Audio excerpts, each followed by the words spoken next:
good addition to the net. Oh, it won't be forgotten. Tanya came into the room, so I mean, it was, yeah, marked and noted.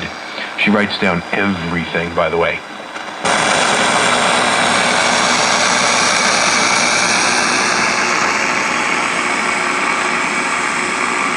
Wow, with all the heat and humidity, or as Tim Tron would say, hot and husky, it's hard to imagine Halloween night. Now I'm really looking forward to it.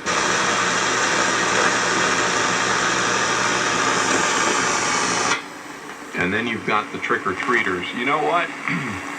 Oh, to give people, I'm sorry, I'm almost done with dinner. To give people an idea for how to deal with trick-or-treaters like I had, I came up with a solution which I tried out last year, which worked great.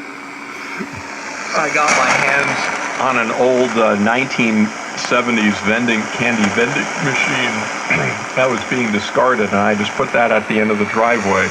There you go, self-service Halloween.